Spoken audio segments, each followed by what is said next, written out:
Hello, everybody. It is April 21st. I'm going to do a journal reading today, and the journals are from July 10 and 12. So I guess I'll just get started. I hope everybody had a good Easter. I know it's many months after the fact, but Easter was just yesterday. Um, it's kind of cool because me and all the people I'm interacting with now, my friends, which are other survivors, it's so exciting to have other people to talk to. We all call it Resurrection Day, so that's awesome. So I guess I will just get into the journals. July 10th, 24. I was just having a parts puddle. And for those of you who don't know what that is, it's just at the end of the night where I go into a place that I don't want to say visualize because the new age visualizes things. Anyway, but it's just where all of my parts, when they become, if they're not conscious with me in the present, they're just below the surface at a subconscious level and they hang out there in what I call Lake City. And if they need something, they pop their head up. If they don't, they hang out there. If they're in the present time with me, like my part that does video, that's called Violet, is here with you now. But that's just at the end of the night where I go to Lake City and we all talk and chat. I might baptize people. They might, just have insights or whatever. So that's parts puddle. So I was just having a parts puddle, and so many, many, many parts are very happy and joyful. I was talking with David and Martha, which is my mom and dad part, and they agreed that both of them were lied to and that they would try to work together in a loving, productive, and peaceful way. They feel good about that. I started talking to Alexi and Molly, which are my two sisters, Angie and Mary. And these are interjects, people that are real life people that were perpetrators or perpetologists, but I have a part that emulated them, and these are them. I just started talking to Alexi and Molly. I'm going through the list of pros and cons of the cult, and they agree that non-cult is the way to go. I asked them if they could have chosen to do any of that, would they have chosen it? And they said no. They said that they liked some of the things that they got, but when I asked if it was long lasting or really made a difference or made their life better, they thought about it and said no. I'm starting to drift off and relax. Alexi showed me a man mounting her and she was on her knees. He was in a black robe with a strange face. But Alexi says that it was Dad. He had a mask and they were in the basement of her house. She said she's confused because she did everything right and everything the way she was supposed to, and still he was hurting her. She was mad and she thought, I guess I'm supposed to be more like him. I guess I'll just pretend and put a mask on.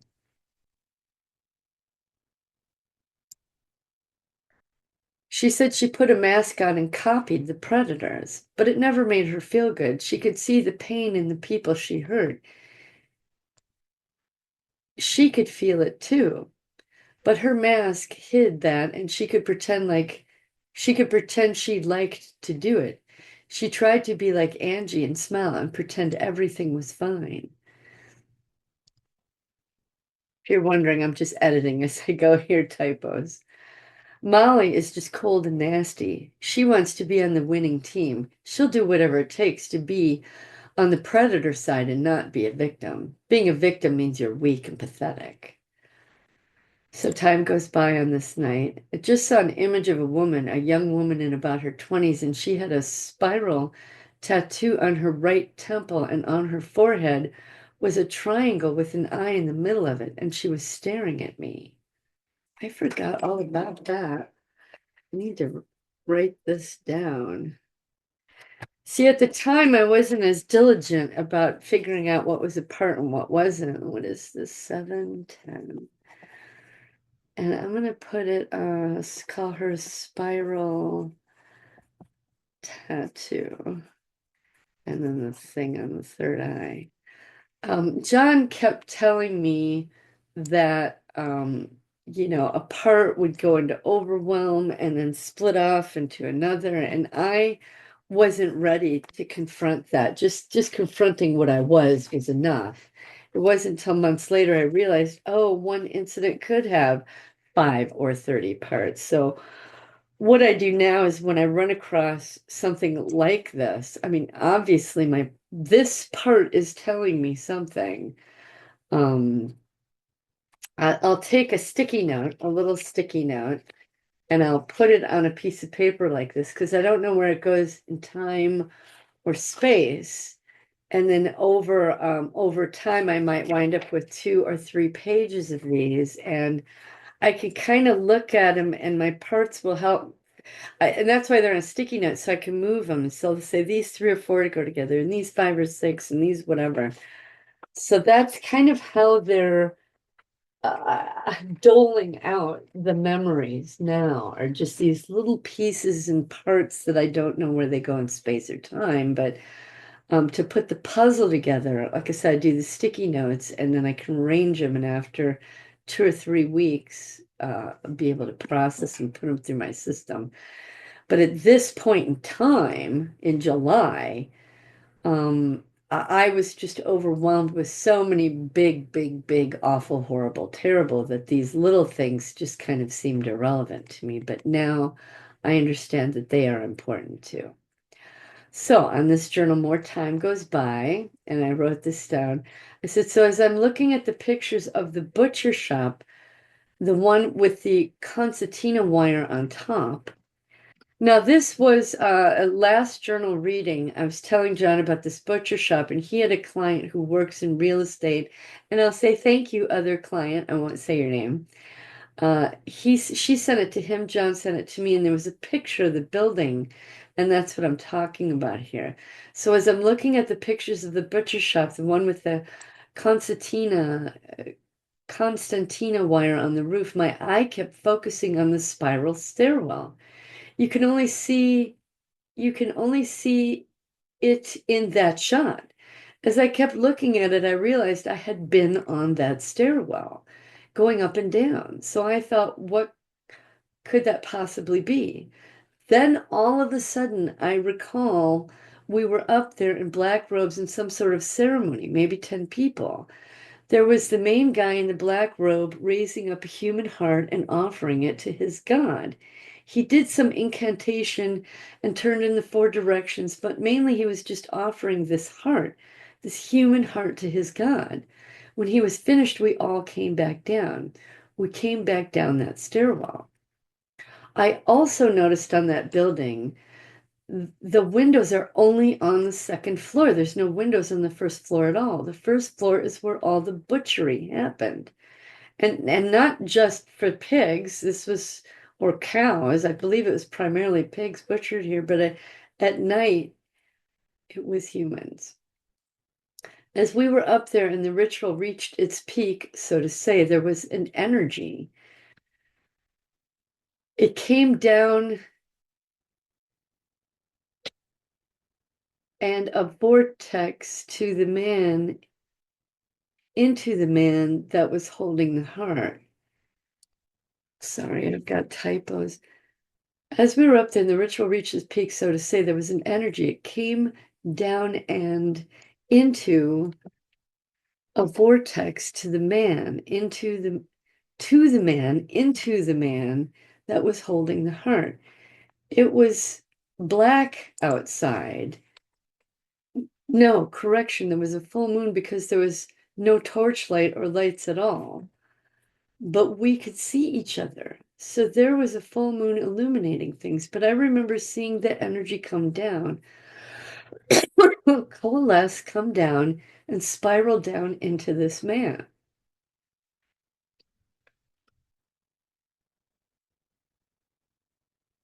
Once that happened, then the ceremony was over. He seemed to have gotten what he wanted. I'm getting the impression that it was a certain amount of bodies, and that's a heart was a specific individual, but the fact that so many had been killed and sacrificed, all those souls were wrapped up in that one heart that he then offered to Satan. And because he had succeeded, Satan gave him whatever was in that vortex of energy, power, I suppose. He seems very energized and satisfied. And then more time goes by on this night. I'm drifting off to sleep again, having a parts puddle right now. Trip wanted to be held first, so I hugged him. I hugged on him and he let me. Then he started telling me about afterwards he did go to mom and told her point blank what had happened. She just thought it was so outlandish that it could never be. He was really angry with her. It was mom who let slip to dad in front of grandma and grandpa what Trip said. That's when they decided to take me to the barn and have those boys pull on my teeth to torture me into not talking anymore. Trip is really upset with my mother. And the part that is called Martha. He's confused as to how she could be so stupid and not understand what he said. He was as clear as day. I'm explaining to him right now how mom was placed in a position of confusion all the time. And I'm not making excuses for her, but she was drugged and programmed and gaslighted constantly. She was made to ignore her intuition and insight. Martha is saying right now, you have to understand that that is a pretty crazy story. And Tripp is saying, why would a child make up anything like that? So I'm going to ask you, Tripp, to think about the cult and what they do and how they mess with people's minds. And also think about how normal people think about the world. They're very naive and they don't want to believe that horrible, treacherous, awful, satanic things happen. Add that on top of what mom had to go through every day with dad and in particular with grandma and grandpa. She has three different adults pressuring her that she's wrong. You were wrong. That what you said was just too outlandish to believe and that you're just looking for attention. He says he can understand that and he's furious he was placed in the situation not to be believed because people were just so screwed up. And I'm telling him I understand that entirely. Martha, I would like to say to you, is it possible that you did ignore your intuition? Is it possible that you missed some of the red flags and signs? And yes, there were reasons that you did, but they still were there. Tripp says that he could see it in you that you sensed something was wrong and you were trying to comfort him. Martha is saying that she is sorry. She regrets not listening to herself first. She regrets that you had to go through such a terrible experience. She regrets that you were placed in a position that would make you hate her and that she was trying to be the best mother that she could. She had lots of things going on against her or going against her. Her history as a child and her neglect and her abuse and her trauma, along with dad and grandma and grandpa gaslighting her, drugging her constantly, clouded her mind. So it was very difficult for her to be the best mother that she could. She's so sorry that you went through that. She asked if you could forgive her. Tripp says that he does not want to hate Martha, and yes, he can understand all of those things, but he's still angry. I'm going to ask you, is it possible that your anger towards the perpetrators is being directed at Martha? Instead of being angry with Martha, that you could redirect that towards the people who truly hurt you, because those people were not in a state of confusion and being gaslighted and drugged like Martha was. He says, yes, he can understand that. And he regrets holding a grudge against Martha for all these years. He is glad that Diana was able to honor her before she died. Excuse me, meaning my mom, because he did love her so much. And he really enjoyed spending that time with her in Canada and driving to Arizona. And he's really pissed off at Angie and Mary for treating her so badly. But yes, he can understand how Martha could have been the way she was. So Tripp and Martha hugged, and they both cried very deeply. They're so happy to not be upset with each other anymore. Tripp is not as angry at her anymore. And Martha does not feel like a failure and guilty anymore. And Tripp is now saying he's sorry to Tattletale for making her have to go through so much pain because of his big fat mouth. He knew he wasn't supposed to say anything, but he was just so angry. He couldn't hold it in. He wanted somebody to pay. He didn't realize that it would be Tattletale, or Teresa is her new name, or even Martha, because Martha got it from all directions after that. Plus, they made Trip out to be a problem child who makes up stories for attention. He's really mad at himself. Well, I'm going to say to you, Trip,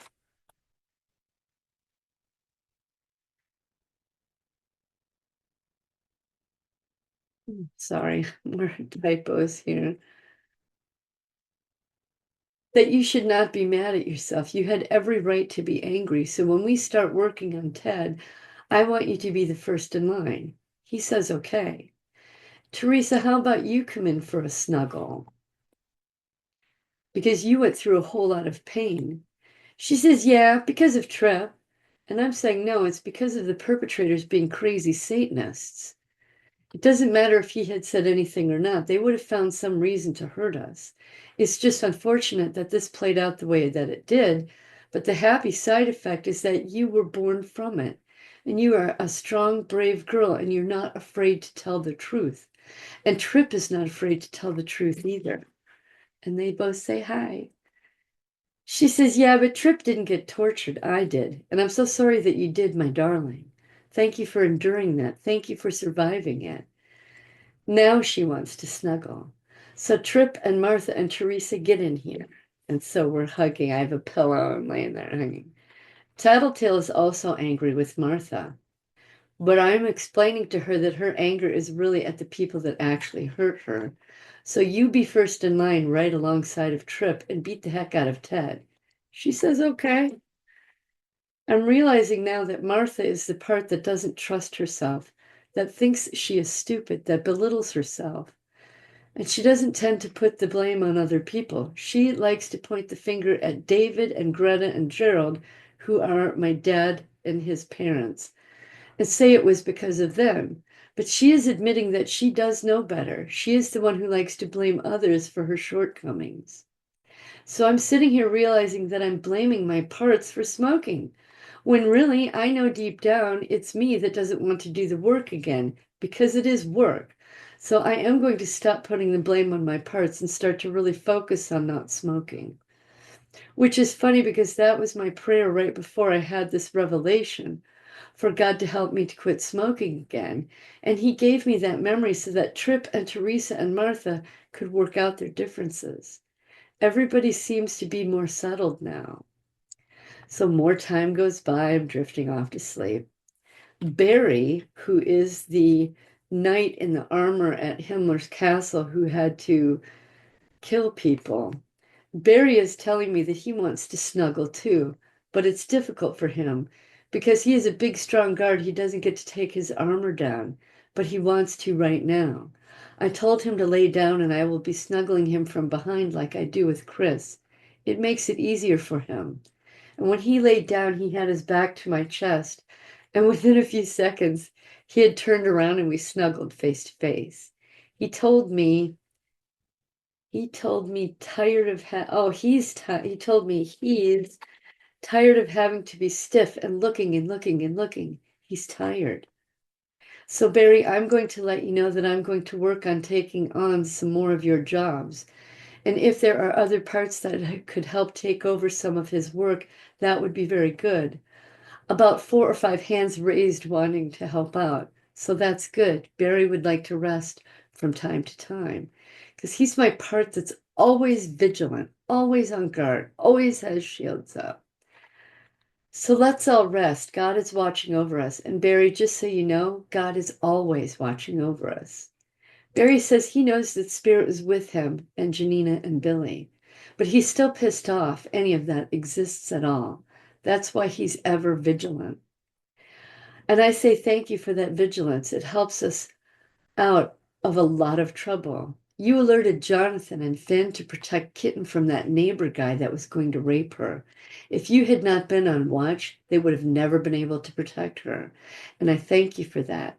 He says, yeah, you guys like to ignore me a lot. And I'm telling him now that we are more conscious and co-conscious with each other, he will not be ignored anymore. He says he'll have to wait and see. That's good enough for me, Barry. We will definitely work on that.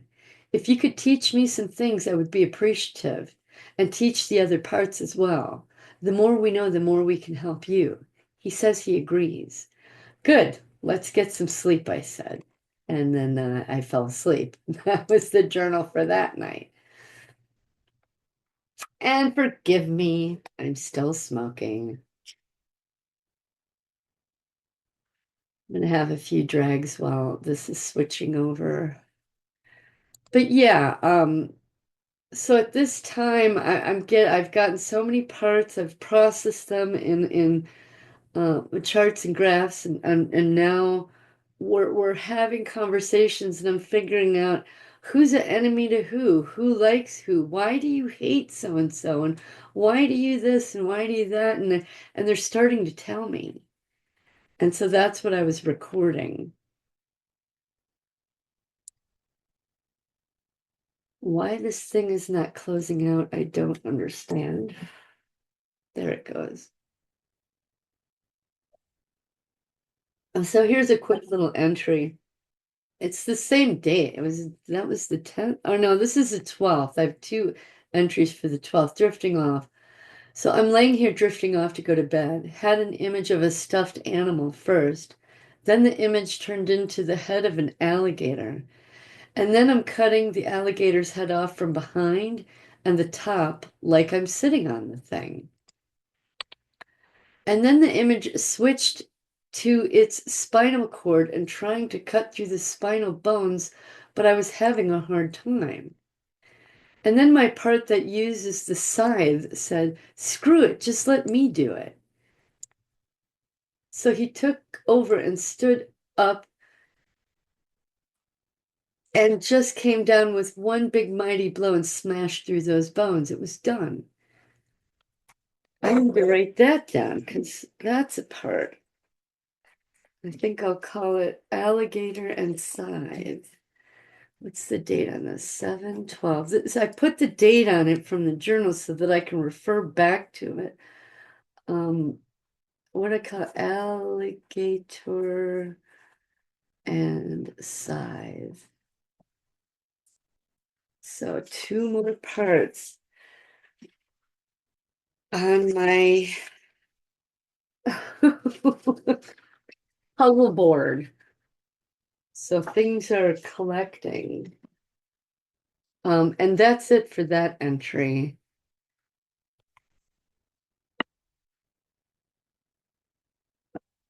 Need for this to catch up.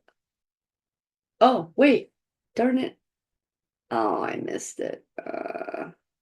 It was just basic another entry. I saw my dog in real life.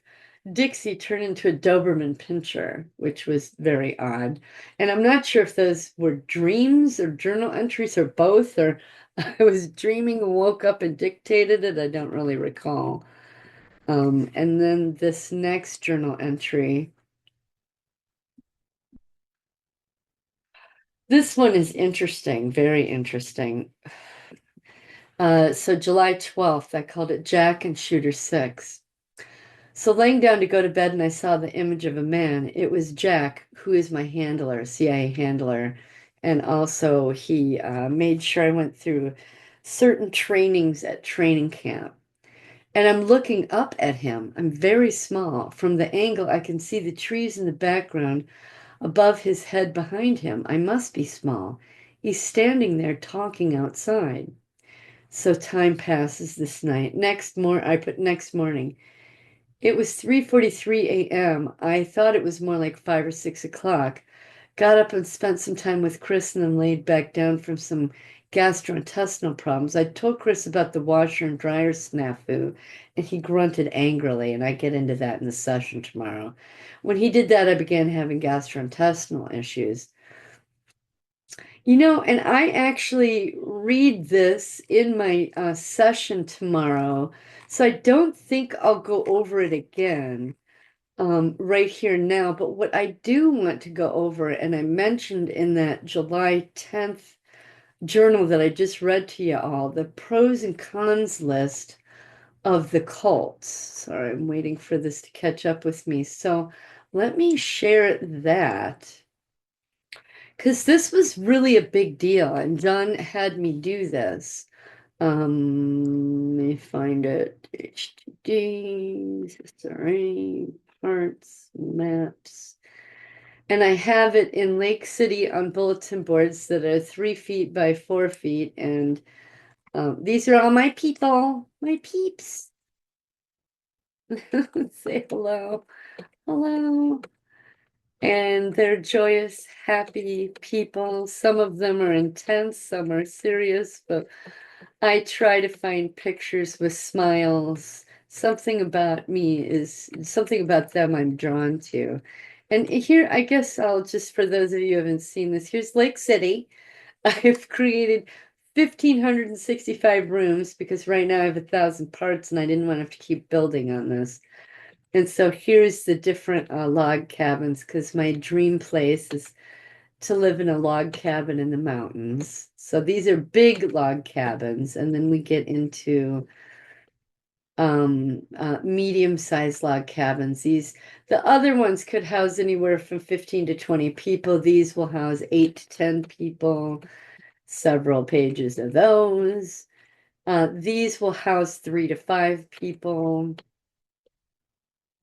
And then for some little ones, oh, we got to catch up here. Let me make this bigger.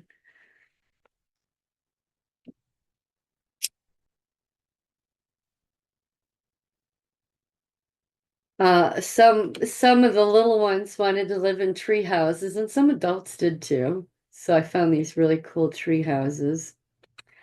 So 1 or 2 people could live in each of these. I just listed it out as one per person. And if it's a little one, I'll have an adult live with them as well. Outdoors, some of my parts want to live outside in tents. They're usually the guys that are, I call my warriors. They were the ones that got the assassin training. Here's my kitchens, large, medium, and small. Same here. Bedrooms, bathroom, 8 choices of bathrooms, but they can make them however they want.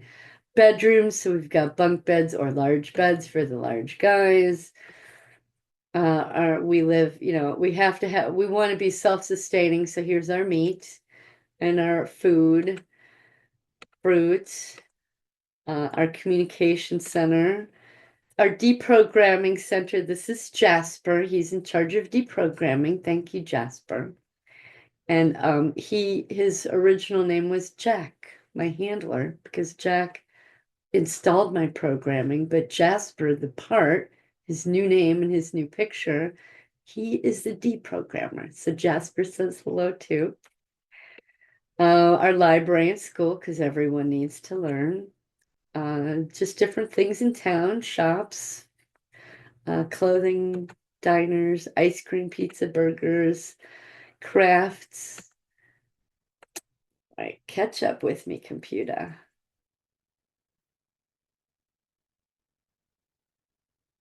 And these, it's fun. Oh, I'll go back here. The art studio, when I found this picture, and I know nothing about Carrie Elahe except that she's an artist, but something about this image made me think of her. And so this is in honor of Carrie Elahe, an art studio.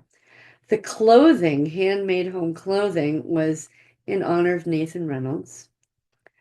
Arts and crafts, just because everyone, and woodworking because I've refinished a couple pieces of furniture and built a couple in my life. No, I didn't build any furniture, but I built a wood rack. Very proud of it.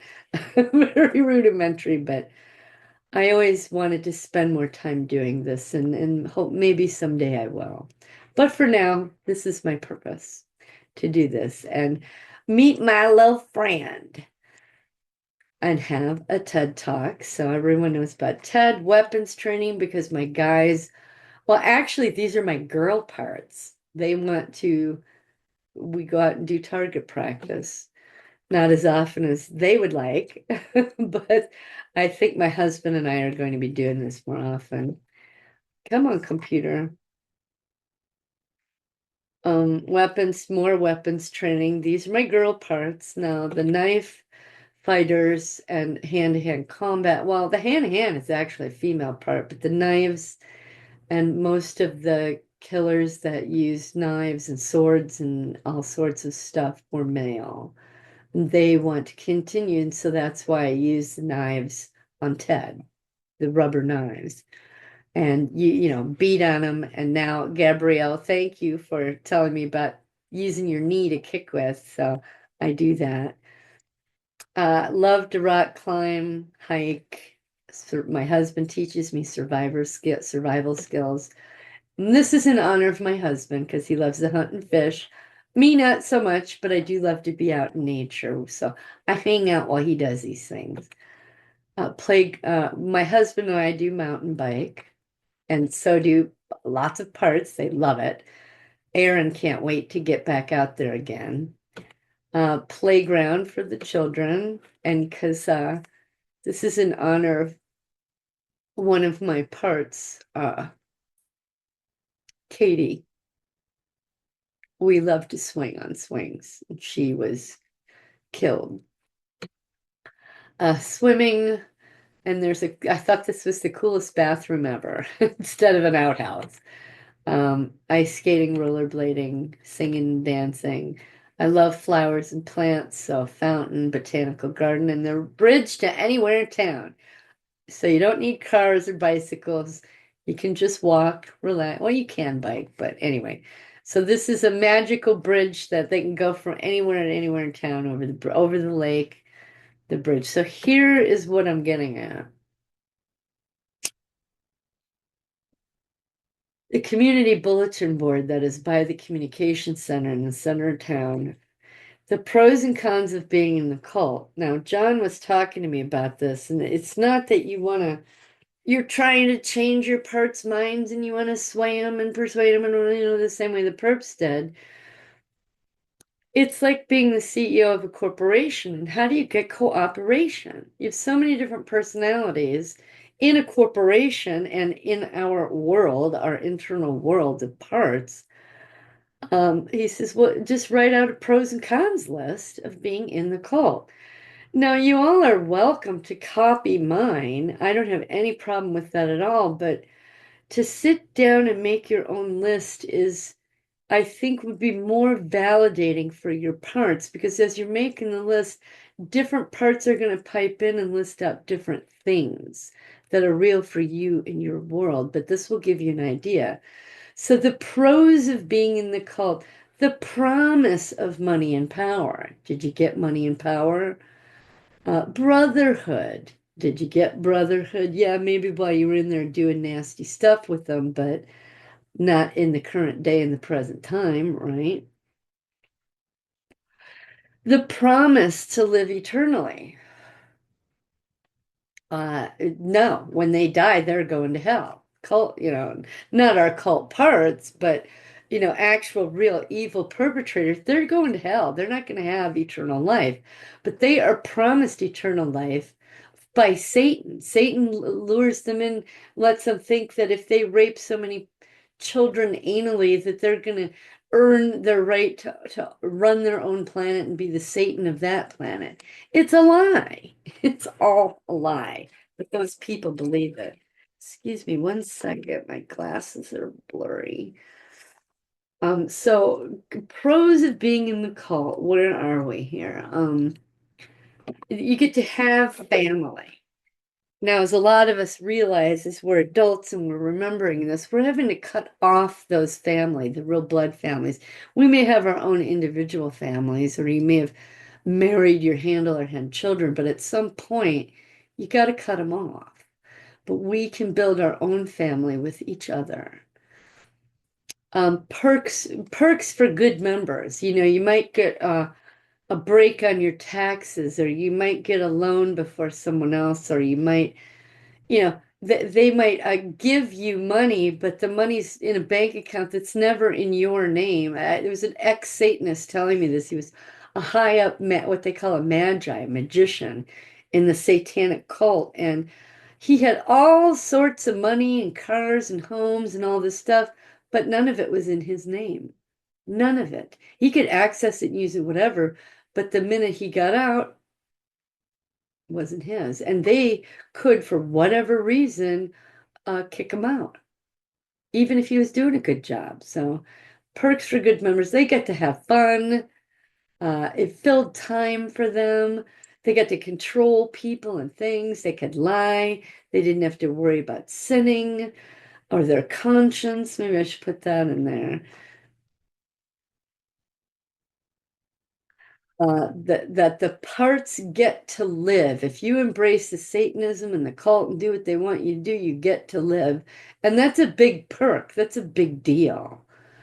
And do what thou wilt be the whole of the law. That phrase came into my head. I think Aleister Crowley wrote it, or maybe it was Anton LaVey. I can't remember, but I couldn't think of any more pros to being in the cult. You know, I just couldn't. I just kind of stopped there. It's funny because there's 12. I think it's 2, 4, 6, 8. Yeah, there's 12. And then when I got to, okay, what are the cons of being in the cult? Punished, mocked, belittled. They drop you when you fail.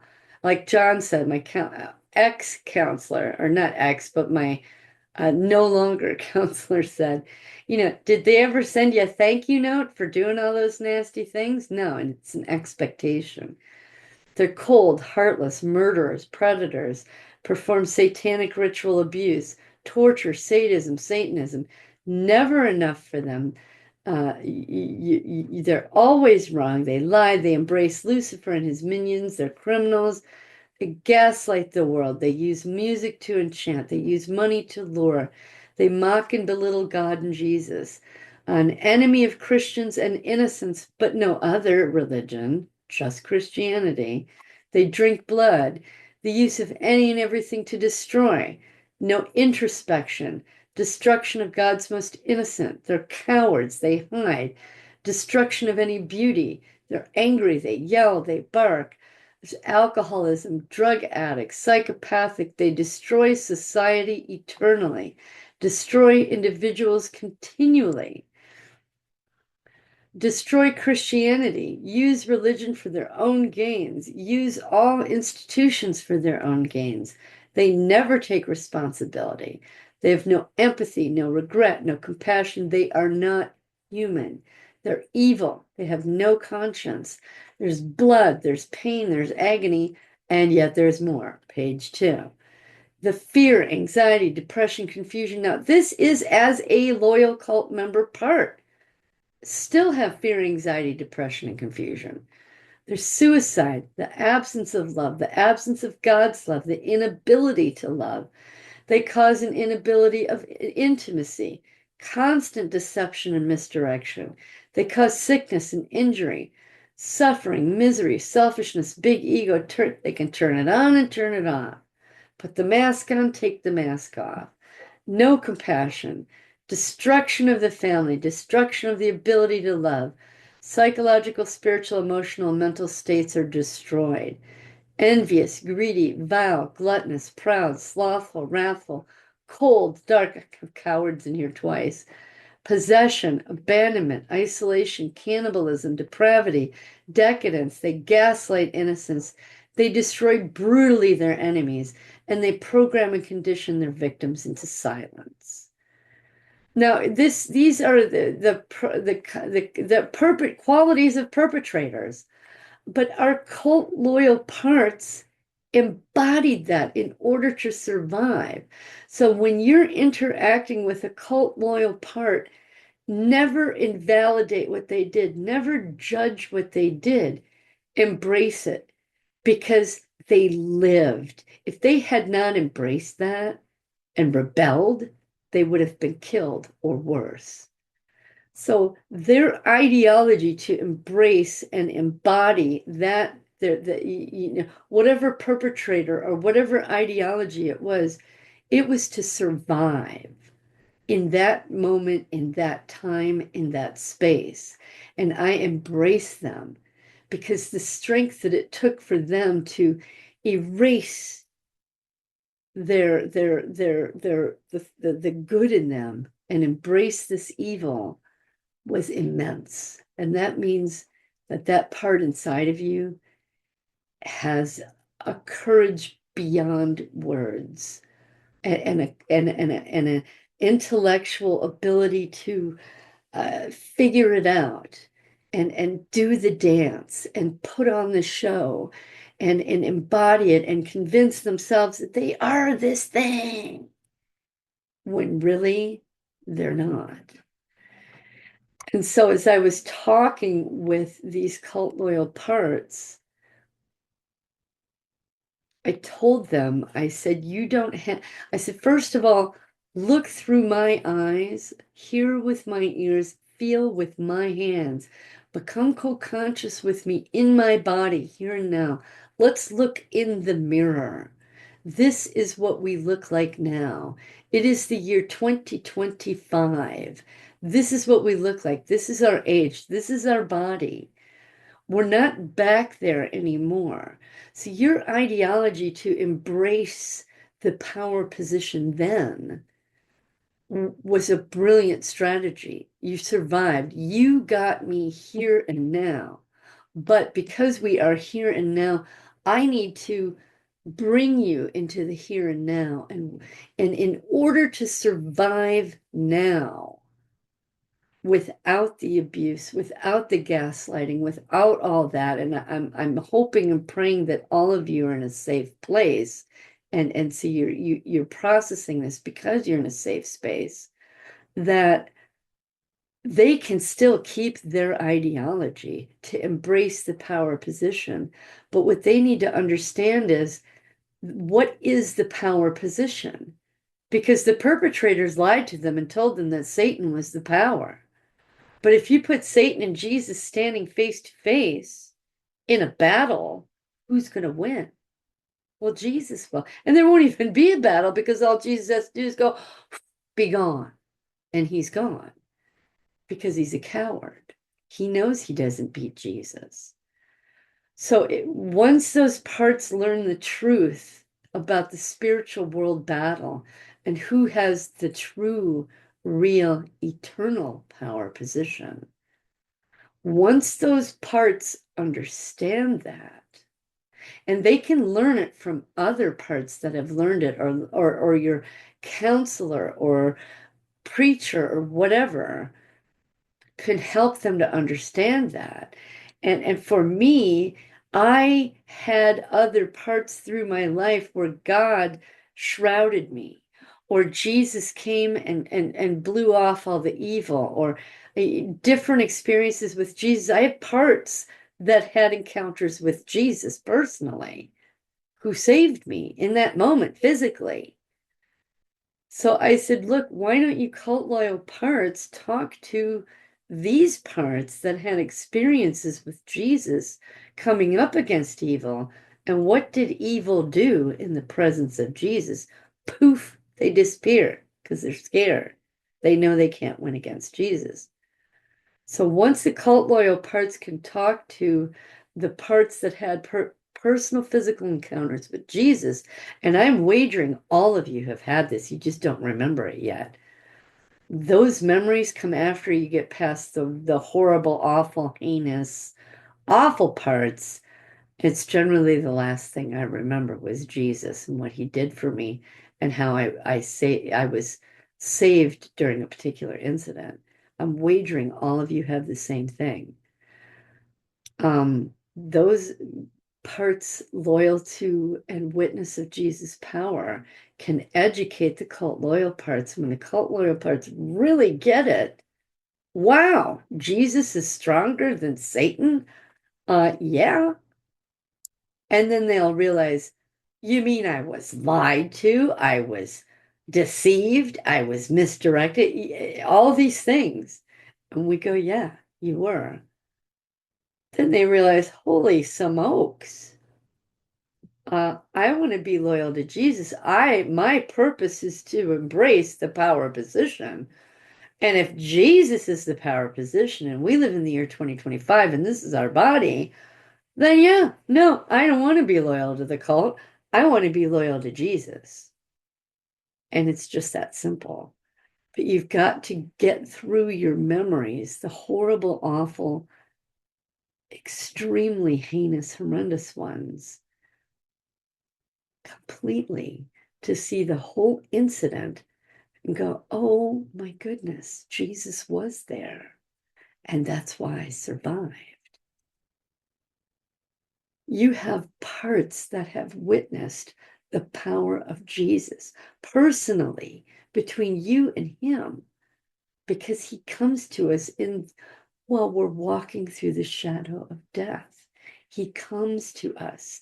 But because all that other crap is on top of it, you don't remember it. If you can clear away the muck and get to that moment, you have parts that have encounters with Jesus who saved you. And I don't mean in terms of him dying on the cross and saving you. I mean, came into that environment and physically saved you in that moment. That's what I mean. Personal miracles with Jesus. You have parts. I know it without question. All of us do. If your cult loyal parts can get in touch with those parts, they will switch sides almost instantly. So anyway, that's the pros and cons of being in the cult. And for me, I did a pros and cons list of my dad. I'm not going to go through those, but just the other day, here's the lie is that whatever a perp told you is the truth. Perp will tell you this is the truth, the whole truth, none but truth, and that is the lie. They use terror, death, torture, coercion, suggestion, any and all resources to convince you. But the truth is that you can trust yourself, trust your memories, embrace them as awful as they are, embrace them. Your intuition is God's guidance. It's actually your intuition and your conscience. And then just the other day, Michelle and I came up with the pros list of accepting Jesus because there are no cons. There's just pros. So this is what we came up with: eternal salvation, love, compassion, peace, stillness, authority over Satan and his minions, omnipresence, omniscience, the Holy Spirit within us and without us out in the world, lack of worry, not having to decide to create your own future or purpose because Jesus will give that to you, provides us with all of our needs, joy, best friend forever. So if you're without friends, there's always Jesus there. Forgiveness, the prevention of sinning, the repentance for sins, the restoration of families and relationships, physical, mental, emotional, spiritual restoration, power from God to fight in the physical and spiritual realms. We have that power. Imbued by God with supernatural senses and powers. That's because of what we went through. We know what evil looks like, smells like, the air pressure, the vibration, the humidity, all of it. We know what that looks, feels, and tastes like. But if your parts are not co-conscious with you, you're not going to know in the here and now. But if you can get them co-conscious with you, I shouldn't say we are imbued with supernatural powers, but we are imbued by God with senses and powers that senses of the supernatural. You know what I'm saying? We don't become superheroes, but we're imbued by God with, we'll say, senses and powers in the spiritual realm. Okay, that's more accurate. He gives us meaningful purpose, joy to speak about Jesus or God. I mean, how many Satanists have the joy of speaking about Satan publicly or in day-to-day life? None. But we certainly can, can't we? Rejoining loved ones in the heavenly realm. There's no loneliness. Gives us his word written down, the guidance and the rules for living. Unlimited loving family of God. Clarity of mind, thought increased to concentrate or whatever you need to do, your mind becomes clear, acceleration of ideas and projects and their completion, miracles from God, visions and dreams from God, share in Jesus' inheritance and everything he has. Sorry, I'm always editing something. We are made in God's image, and the synchronicities in life created for each person, those little personal miracles. And I'm sure there's 1,000 more, but we came up with these, and I thought it was funny because there's 33 of them. And so that's what I wanted to go over from that first journal that I just read was the pros and cons list. Again, you can use any thoughts, ideas that I have, but it's going to be so much more impactful for you sit down with a pen and paper and make a list. And your parts are going to pipe up. Well, yeah, this particularly sucked being in the cult. But this was great being in the cult. Whatever. You have individual experience that Geez, sorry. Individual experience that your parts are going to help you do that list. So when you put that in your subconscious world for all your parts to be a part of, and not in the wounded kids level, not in the repressed level, because they've come up, they've become conscious, and because it's I don't know that anyone, I've got 980 some odd parts now. They can't all be co-conscious with me all the time, but they are subconscious right there, and they pop their head up when they need to, or I dive down and say, hey, don't you have a particular skill in this area? Do you think you could come conscious with me and help me do this? And they'll go, yeah, they're thrilled to. So have conversation with your parts, find out who hates who, who's having arguments with who and why, and then have a conversation with the parts that have had those experiences with Jesus and God, and acknowledge them, love them, but also the same with the cult loyal parts. They're incident, but they have an ideology. They want to embrace the power position because that was the only way to survive and live. And that's valid, that's real. It got you here and now. So stand in the mirror, show your parts what you look like, tell them the year that you live in, show them the town that you live in, that you're not in that place anymore, that you're here and now, and what is the power position now in order to survive. If Lucifer or a minion or a witch or somebody comes at you at the grocery store or a restaurant or whatever, the parts that know Jesus know what to do. They know how to pray. They know how to get rid of them, to bind them, to block them, to cut soul ties, to say the prayers, to whatever. The cult loyal parts need to learn their experience to see how powerful Jesus is, and that it's Jesus that is the power position, not Satan. And so it's not about being at church and you've got a cult loyal part that comes up and the church thinks you're possessed and they want to do exorcism on you and create a whole nother trauma.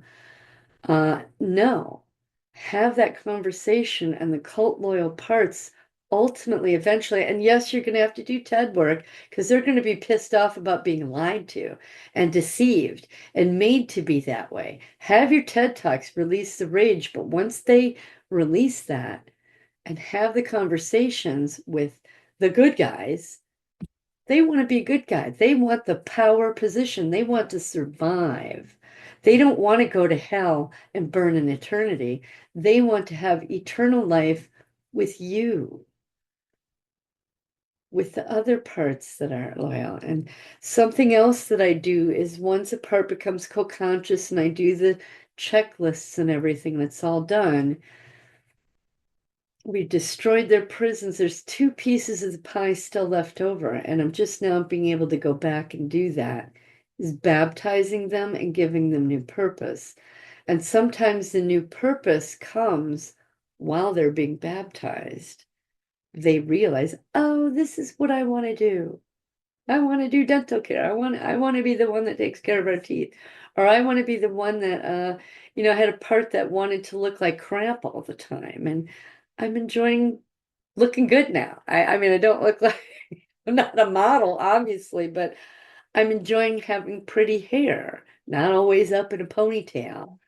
I'm enjoying putting a little powder on, a little blush, and I do that for the camera mainly only, but I have parts that are enjoying that, being feminine and feeling good about how I look. So, next step I think is buying some more decent clothes.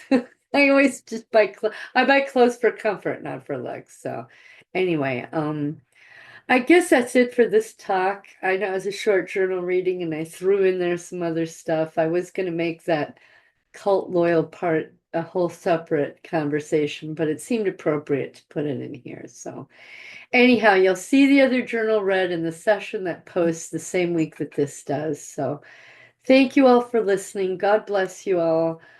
I ask Jesus to give you exactly what you need when you need it, to comfort you, buffer your memories as they are being recalled so that you're not traumatized again, to give you the strength to look at it, face it, to give you the impetus and energy to record it in your journals or sketch a sketch, to surround you, your homes, your pets, your properties, your electronics, your vehicles, your travels, your workplaces, and your destinations, to surround you with impenetrable shields of God's love, with his holy angels standing guard, to please send his warrior angels in times of spiritual warfare.